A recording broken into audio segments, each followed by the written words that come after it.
welcome to the Future of Teamwork podcast. My name's Dane Groeneveld, CEO of Huddle 3 Group, and today I'm joined from Sydney, Australia by Stuart Andrews. Stuart Andrews is a executive leadership coach and author of The Leadership Shift. So excited to talk about what it is to be shifting leadership, particularly in more of a people-centric, heart-centric mode in today's workplaces and today's teams. Welcome, Stuart. Thanks, Dane. Excited to be here with you. Awesome. Well, for our listeners, they get the benefit of two Australian accents today, but let's get them familiar with yours first. Can you tell us a little bit more about sort of your genesis, how you got into the world of teams, of leadership, of projects, change management, all of this great stuff that you're doing? Yeah, awesome. Sounds good, Dane. Maybe we start. How you going, mate? Yeah, I like that. Look, I started off in computer science and developing all sorts of code for health funds and health insurance, and then moved into business analysis, project management, and transformational leadership roles to manage those large transformations for enterprise organizations.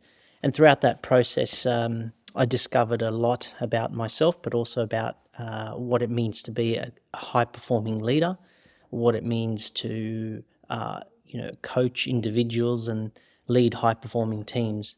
And that caused me to set up my own coaching practice now, and I help leaders really look at the factors that contribute to employee experiences, and how do you make sure that those employee experiences are, lead to high-performing teams. So working with those organizations that really want to move the needle. And for the benefit of our listeners, transformations that you touch on, can you put some context to like the scale of those transformations, whether it's budget or number of people working on it or time to deliver? That would be really helpful. Yeah, so these are transformational initiatives that usually are grouped together to be the top 5 CEO initiatives that are going to make some substantial positive impact to, say, net promoter scores, right? And at an enterprise level, organizations of the size of 10,000 FTE and above, budgets and with contract negotiations with third-party vendors to $500 million worth of negotiations on the table. So they're quite substantial budgets, and the size of the team could be 100 plus, right, in terms of the number of distributed individuals working on these types of transformations across what we like to represent as being horizontal across the organization. So they touch every aspect of the organization, from sales all the way to back end support, operational staff, in sort of customer care, finance, and what have you. So there's not a team of inside the organization that hasn't been touched in some sort of formal shape in these transformations. That's awesome. So this is really the Super Bowl of change management, in the sense that you get everyone eyes on you. It impacts everyone in some way, shape, or form. Exactly, Dane. That's probably a good analogy. It's it doesn't get any bigger. It doesn't get any more complicated than that. And so you do learn a lot in that process. You have to constantly be aware of what's and constantly digging for the truth. And I think that's probably one of the greatest skills that I've developed as an individual. It's root cause analysis. It's really being able to find your way, navigate through an organization that size, and be able to summarize. And you're talking about tier 1 consultancy type presentations back up to the CEO, articulating in one page what's going on at any given point in time and where you are in that journey of that transformation. Yeah.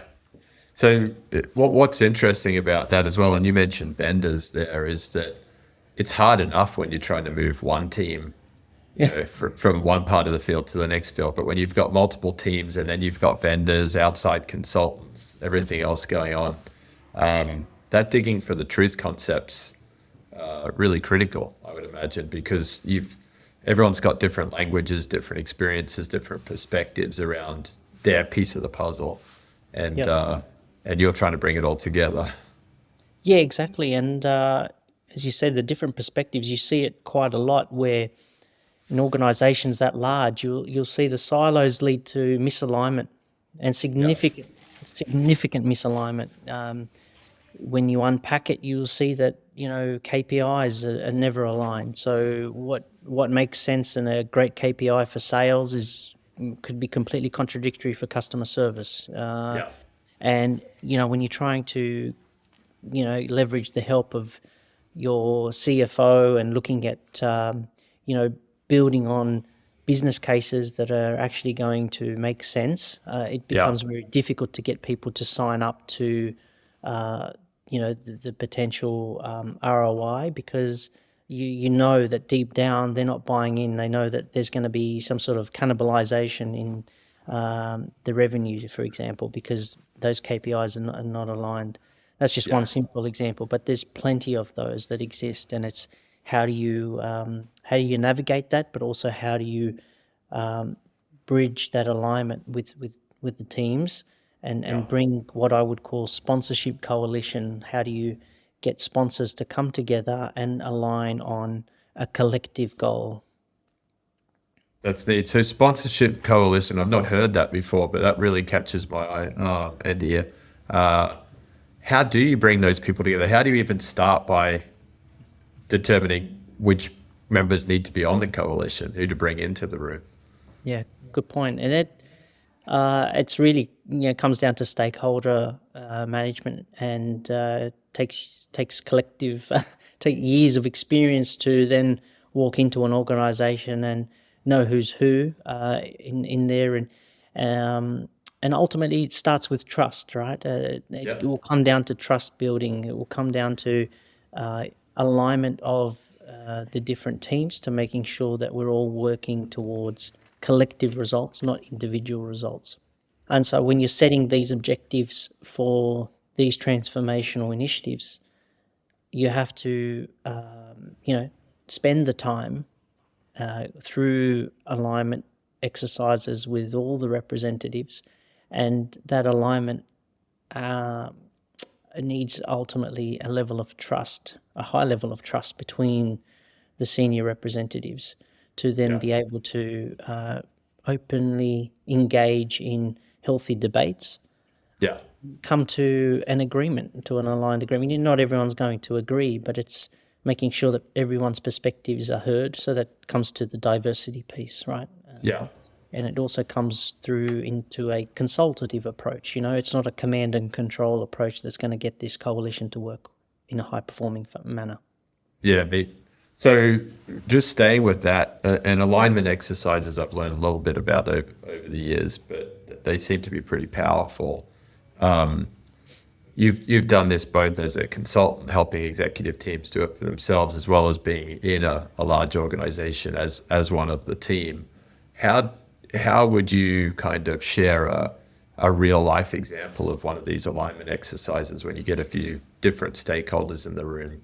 How do you roll that out? What's a good example of what that looks like? I would look at it from a two-pronged approach, in the sense that there's a significant, from my experience, a significant level of time and effort that's involved in building my own one-on-one relationship with the leaders. That's step number one. Step number two is about how do you set up the initial workshops and sessions with the right SMEs in the room to then help unpack what are the problems that they're actually facing. And I talk a lot about it now, which is about active listening, right? And it's through that active listening process that you're able to capture their burning issues. And then if you can try and map that to what the transformational goals and outcomes are going to be, you're going to get a much better engagement point, because you can then look at how do you incorporate that in the scope of the initiative? And if Yeah. people feel that the transformation is going to address their problems, then they're going to buy into it. But if it's disregarded and it's almost like, well, no, I'm not interested in this. It's not part of the scope. I've been in conversations where, there's that initial shut-off point that says, sorry, that's not in scope, so we're not going to discuss it. Well, you're not going to get much buy-in that way, right? So it's, of course you do have to set the boundaries for the scope, but it doesn't mean that you're not going to listen, take the feedback, and then look at innovative ways of solving that problem. And I think Yeah. that's the important part in the second prong there of that alignment of these workshops, right? So there has to be a way where people's burning issues are addressed, and if not in sort of, and a good example of that could be where you look at phasing, right? A lot of the time in enterprise, it's about a big bang approach, right? We've just got to get everything done. But then there's maybe an alternative view which says, look, how do we break this down into smaller phases, into smaller chunks where we can actually get some results on the board, build trust, build the engagement, and build the momentum. Yeah, that's a really key, particularly, myself having grown up running smaller to medium-sized businesses. Big bang isn't available because you've only got so many resources on the team. So that phasing is important, so we don't spook the existing teams with too much change at once, so that we show that there's actually some incremental value add and bring people along on the journey. So I like the way you lay that out. Interestingly enough, on alignment exercises, I was in the room doing one with Kurt Landon, who you and I both know from Inspira, around restructures. So that was organizational restructure, and it was more philosophical alignment before the tough conversations start about who's going to stay on the team and who we're going to have to let go. They put a statement up on the wall, and the statement was, all people are valuable, but not all job positions are critical. And it said, agree, stand on the right-hand side of the room, disagree, stand on the left-hand side of the room, undetermined, stand in the middle. So now you get this group of leaders, before they start a very emotionally charged conversation planning process, go to their various places. And you've got a lot of big hearts over on one side saying, no, everyone's just as critical. They're all humans, blah, blah, blah. They've got a valid point. It's no one's right or wrong. And then someone over on this group is saying, no, only certain roles are critical, and this is why. And then people in the middle explain why they're there. But at least it creates a bit of dialogue, a bit of common language for the leader or the facilitator to say, okay, well, can we all agree as we go into the next phase of this conversation that we're going to adopt this statement as we walk through different positions on the org chart? So it can be pretty powerful. Yeah, great illustrative point there about setting the mindset before you go about such a difficult conversation. Yeah, that's it. So in your more recent post, Stuart, I saw you talk about 3 big factors here for leaders. One of them was bringing vision, the other one empathy, and the third one resilience. So, once you've got that sponsorship coalition, once you've done these alignment exercises, is that when the vision's really starting to come out, or where does that play in your experience? Yeah, I think a lot of the time you'll find that through so much noise, especially in enterprise, that the vision is lost.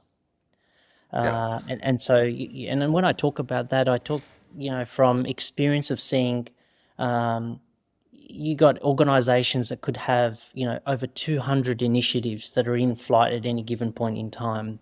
Where their budgets are $250 million worth of investment, year on year.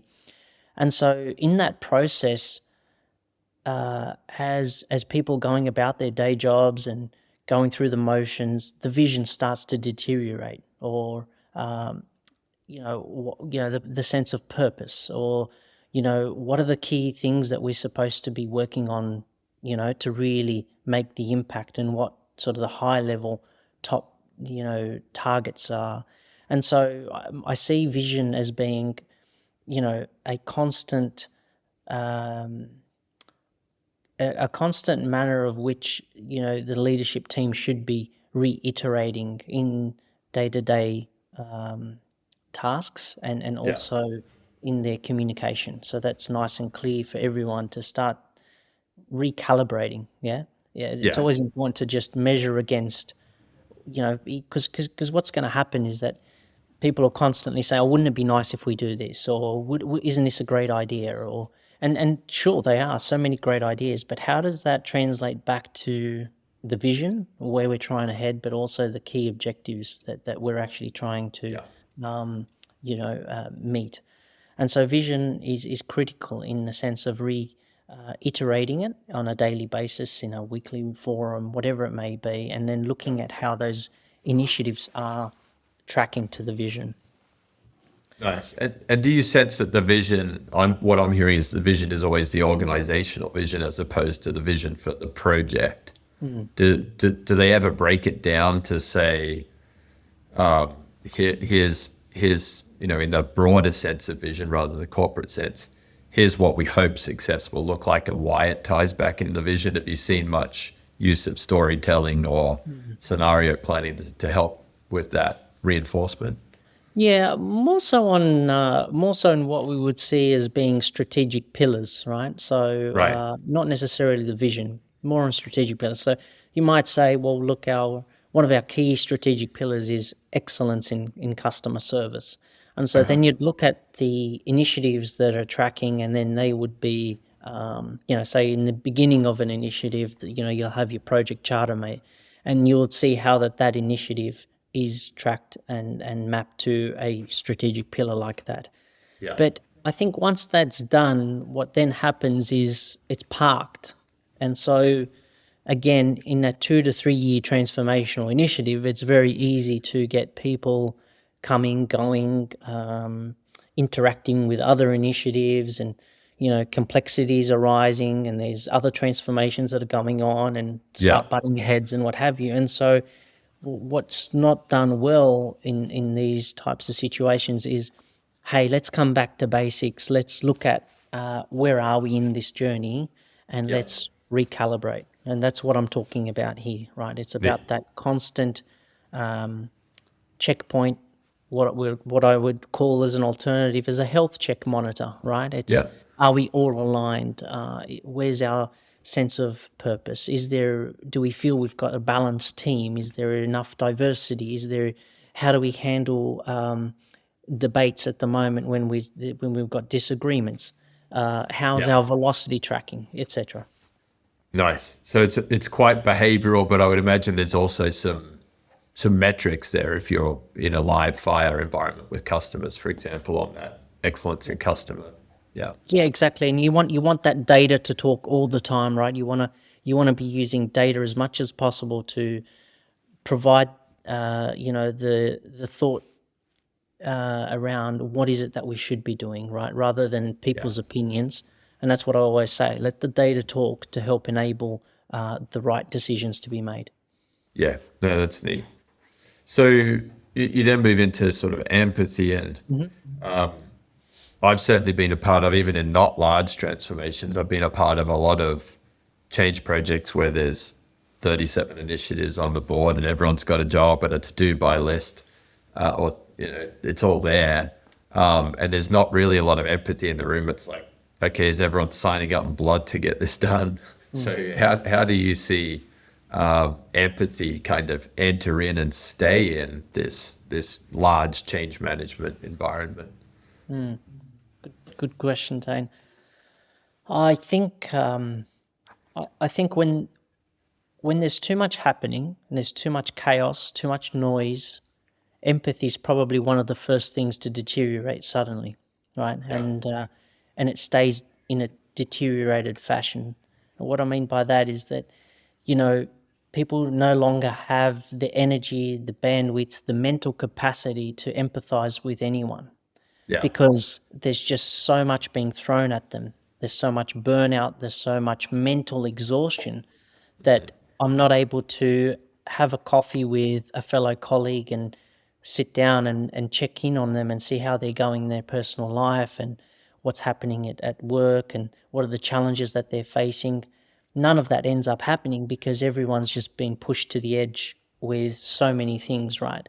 And so Yeah. one of the key, while I talk about empathy as a critical point, it needs to be hand in hand with how do you ensure that your team is not burnt out, and how do you Yeah. ensure that we're not doing too much. And Yeah. that's a trap that many organizations fall into because there's not enough what I would call pause and reflect. Yeah, we're constantly in a firefight, or we're constantly churning through, and we're not sitting back on a regular basis to reflect on what's actually going on. Why is there so much chaos? Why is there so much noise? And Yeah. how do we reduce it in such a way where empathy starts to be practiced on a constant basis? Because it's through empathy that we're able to build on that, and that's the next step that I talk about, which is about compassionate leadership, right? Yeah. You want to be able to help people be motivated and inspired, but that only comes by starting with empathy, right? So then that leads you into, you know, well, this person's, if I'm an employee and my leader has just sat down with me and asked me some questions about my own life and my work and taken a real interest in me, then, it's going to feed into a compassionate leadership style, which is going to get me more inspired and more motivated to do more and more work, right? More and Yeah. more productivity. Yeah. No, that's interesting. And the fact that you highlight burnout, it's very timely. There's a lot of burnout right now in society at large. You see it in organizations, in the workplace. You see it out in society too. One of our guests the other day shared a Microsoft study from 2020 that showed that the number of minutes that people are in meetings has increased 252% through the pandemic. 151% more meetings, and obviously the meetings are running longer because people are on Zoom or whatever. And what was interesting about that, he was drawing a link between the amount of time that we're in these environments, going through stuff rather than doing work or checking in with each other. And the fact that burnout's actually, in most cases, organizational, not individual. It's not Bob or Jenny down the hall of burnout, it's the whole team's burnout. So that pause and reflect element that you touch on, you don't see a lot of that on project charters or in Gantt charts. So is that something that you get pretty intentional about on the projects that you're supporting customers with? Yeah, absolutely. And a lot more so now with the coaching side of things, right? Because Yeah. and it's just, this comes through experience, right? And that's the point. The point is that there are plenty of organizations, plenty of leaders out there that are really competent in their background, in what they know. But when it comes to how to bring people together to execute, that's where there's a massive gap, massive shortage in, real experience on the ground to know that it's going to take X amount of time. People will plan it out and they'll say, oh, look, this is a transformation. We reckon we can get it done in 6 months. But without the insights and the experience, you won't know that this is actually a 2-year program, not a 6-month program. Yeah. And you'll put a budget towards it and you say, oh, this is only going to cost us $10 million when it's actually going to cost you 50.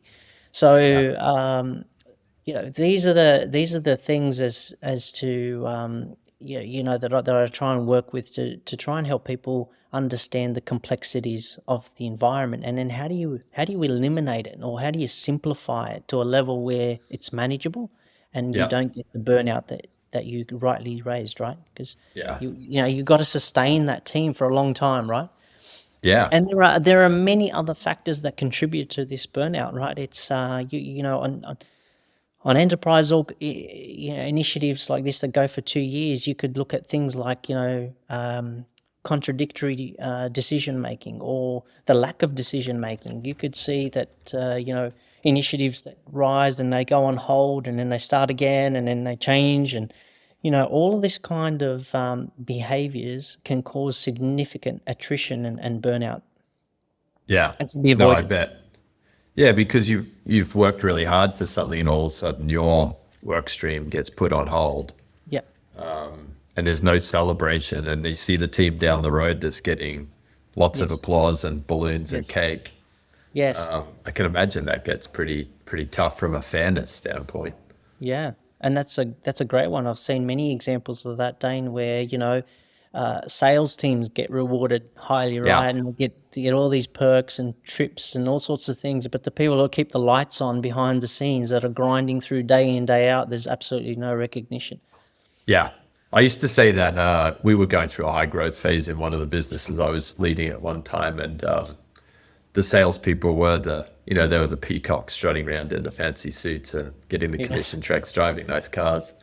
And so we brought the team together once for a bit of a team building day, and I was like, so how do we create value in this company? And everyone's putting their hands up. Oh, we go out, we make sales. I'm like, great. So when you make that sale, and this was a recruiting business, if we fail to onboard the individual and pay them and invoice the customer, do we create value? And everyone's sitting there scratching their heads and going, no, you're right. We don't create any value unless we follow the sale through with the delivery. We actually provide the service. That's right. And I just don't think many teams are very clear on the roles each function plays in creating the success, whether it's in a project or day-to-day business or operations. Yep. And it's a perfect example because it comes back down to that individual team mentality, right? And I still see it in a lot of organizations, even medium-sized organizations, right? It's that the siloed nature needs to be broken down. And Yeah. you really need to change the mindset to say we're all in it together and we're all contributing together. So until organizations realize that the individual KPIs are not working and looking at objectives and key results that go horizontally across the organization, that mentality won't change. Yeah. You talked earlier, Stuart, about short summaries to present up to a CEO. Yeah. But how do you disseminate that information across an organization when there's lots of teams or large teams?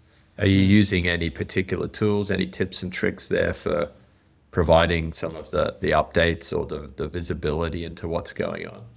Yeah, and so one of the great methodologies that I've used and extensively in the past is ADKAR through by Prosc, which is a change management methodology, and I feel that that's there are plenty out there, and I think it's about how do you look at what's fit for purpose. That's ultimately the greatest challenge, but also the opportunity for any organization. You always have to look at fit for purpose. It's not necessarily sticking to certain templates and ways of disseminating. It's how do we work best with the current culture and the organization that I'm in, right? And so, you might have a PowerPoint template that disseminates a communication strategy, right? And talks about all the different touch points and how our communication out to customers is going to change by the different teams. For example, we're transforming our the way we receive inbound phone calls, and we're going to turn live chat, and we're going to start using AI more and all of that kind of stuff. And then you start looking at the implications in the organization, but also what are those changes across our website to the collateral that we send out to our customers and what have you.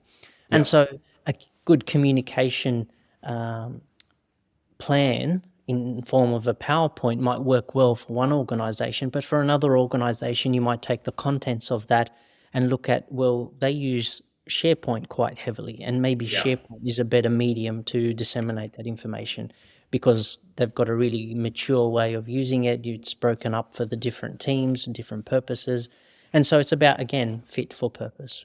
But if we come back, then definitely it's if an organization doesn't have a methodology, I would recommend them to start looking at ADKAR by Prosc. Okay. Cool. No, that's a great tip. It was interesting. We had a guest on the other day, Lisa Fratsky, and she'd done some time at Disney, and they were talking about customer experience. They were doing a cast member reference guide so that when you're out working in the theme park, if you need to know something, how to address a guest or direct a guest towards something, that you had this guide.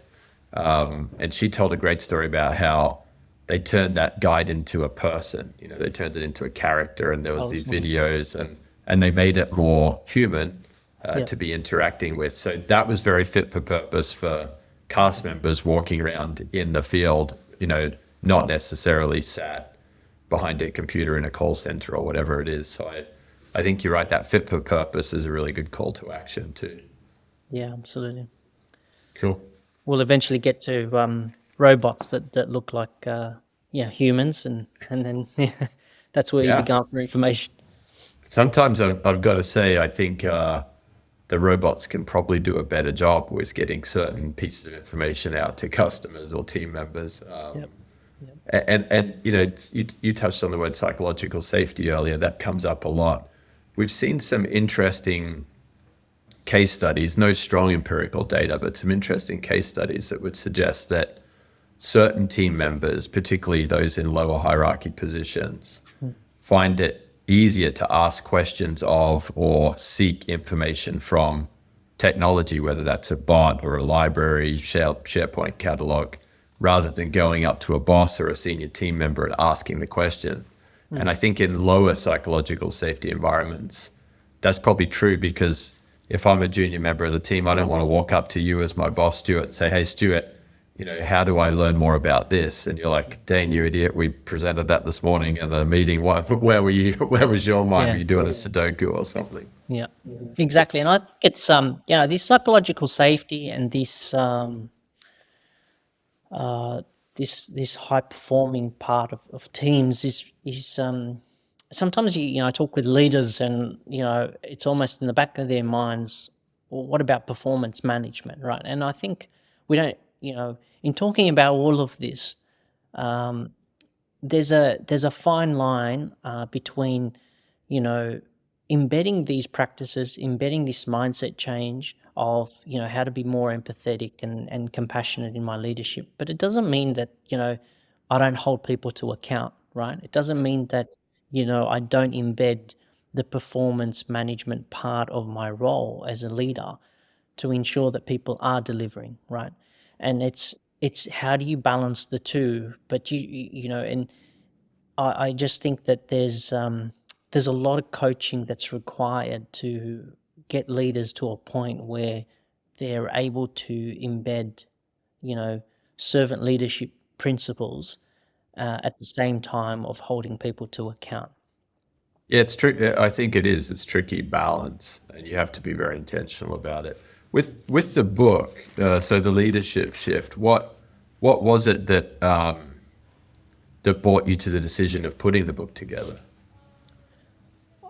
I thought there were, clear case studies and insights that, that I have,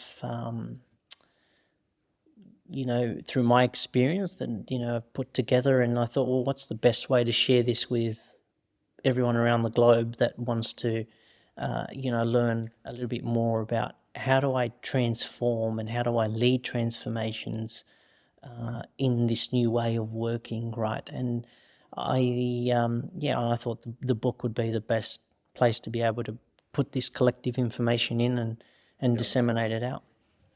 And what, for those listeners that haven't come across the book, how would you describe the key features, approaches that you share in that? I tried to break it up into 4 sections, which is, asking the right questions. Are we solving the right problems? And how do we use our teams in a strategic manner? And then how do we turn that vision that we want to achieve into a reality? And that's really how it's broken up, right? There are a variety of different topics in there, and really for the reader, it's about thought-provoking, right? It's about how do I take this and it will trigger some form of, I can relate to that. There's going to be a topic in there that I guarantee that they will go, I relate to that. And the idea here is that there's an experience, there's some theoretical concepts that I might share. Yeah, in some cases, you as a leader, you might know some, and some others you might not be cognizant of. But ultimately, it's about how do you go away and you go, okay, this is how I can apply this to my situation. This is what I could do differently. This is, oh, actually, we don't do that in our environment. Let's try that. So that's really the purpose. Neat. And so pretty hands-on practical. You mentioned case studies, so you can really get in there and see how it's played out for different projects, different teams. That's exactly right. There's a small little sort of page or two in there every chapter that then will highlight, here's my story, right? Which is, again, it will go, oh, I can relate to that. And so you look back at the concepts and the information that's shared, and then you go, well, maybe this is the way we solve it in our organization. Yeah. Oh, it's neat. Thinking on servant leadership and this concept of still holding people accountable while serving them. Any sort of tips or tricks that you're stumbling across or intentionally putting in position with folks that you work with? Because it is tricky to get the balance of both. People often over-index one way or the other. Good question. I'm trying to get leaders now to think of what's the starting position, right? The starting position is that people are, and what I will share is that people are generally inherently good, okay? Yeah. And so that's, you got to start from a position of, okay, this person is a good individual, right? They're not out here to sabotage my organization. They're not here to be a delinquent of some sort, but they're a good individual. So let's then move from that point and that mindset to then look at, well, why is this individual struggling to achieve the results that I'm after? So we then move into expectation setting, right? Which is, am I able to confront that individual and have a healthy debate with them around why they're missing the mark? Uh-huh. And so when I understand from them, again, if we look back at the beginning of the conversation, we talked about empathy and compassionate leadership. I'm now showing a genuine interest into lifting the performance of that individual. Yeah. And so we then set a plan. We look at the opportunities where that individual can grow. And if they fail to then meet this, then I'll have another conversation and say, look, well, hey, we've tried this, it's not working. So what's going on here? And then you ultimately have to come to a decision to say, well, maybe this is not the right environment for you to flourish. Maybe there's a competency gap here that the individual is not willing to learn, because you'll be surprised. There's many individuals who don't have the growth mindset mentality. Yeah. And so if that doesn't work for them, or maybe there's something, they're just happy doing what they're doing, right? They pick a individual who's a very financially oriented individual who will just, create Excels after Excels, and they're very competent with that. But in the world of AI now, the robot can actually do a better job, as you said, right? Yeah. So that individual needs to rethink and go, well, actually, how do I create value, and how do I then uplift my capability? That requires a growth mindset. If that individual doesn't have that growth mindset and doesn't want to learn, well, maybe that there's no longer an opportunity for them in the organization. Yeah. On the other hand, if the individual does show a growth mindset, they want to cross-skill, train, do something different, then great. So then how do we provide them with that learning pathway and the experience that they can adapt and grow in the organization? So performance management takes a different approach in this regard. Does that help, Dane? Yeah, absolutely. And I think I like the starting off with that sentiment that everyone is inherently good. What's interesting for a lot of leaders, I saw a stat the other day that said 83% of people, which is a big number, don't like giving negative or constructive feedback because they feel uncomfortable about hurting someone. So that means that most of the leaders in our teams find feedback difficult. So that expectation setting starting point is key. And then I really like the way that you said, once we've talked about it in the sense of, hey, I want to lift your performance, I want to help you, that if it's not working, you say, what's going on? It's not. There's a bit of curiosity that follows, which I think is really powerful.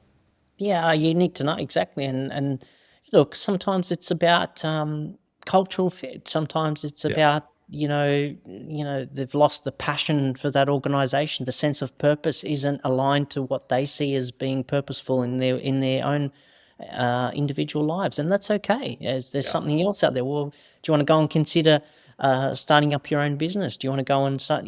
And they might be more passionate about doing something else. There are a multitude of reasons. But coming back to your point, that feedback is crucial, and I embed that in my offsite sort of workshops and retreats for leaders. It's about the art of effective feedback.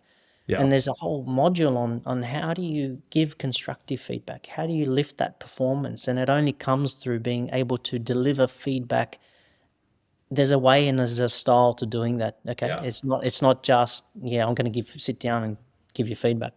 And then this old school mentality of performance reviews every 6 months, and it's ridiculous. This stuff It needs to is be more continuous. it's finished, in my opinion. This doesn't work. In an agile world and constantly disruptive world that we're in, you can't sit back and wait for 6 months reviews and then someone sits down for 2 hours doing their own view of what their performance review looks like. Then you go and get your manager to do it. Then you set up another meeting. What is this? I mean, we don't have time for this. We want real-time feedback. We want to improve and grow, and you want to know straight away. I want to know tomorrow if that individual's got a thought about leaving my organization, no longer interested in working on my initiatives. Yeah. And organizations don't realize the cost of, both from a financial cost, but also from a employee well-being, attrition, disengagement to fellow high-performing individuals. The longer you keep people that are that are poor performers, The whole team carries the burden. Yeah, exactly. Yeah. I'm intrigued to see, going back to AI and robots, I'm intrigued to see technology become a team member, because if you think about it, there's enough video, phone, email, data and systems that you would think at some stage the AI overlay or whatever it is can say, hey, Stuart, I noticed Dane on your team's been dropping off. His response times on emails are longer. He hasn't put as many data points into the tool that we're using for project management. Yeah. You would think that can then nudge you and say, hey, Stuart, maybe go and have that feedback conversation with Dane now rather than at the end of the month.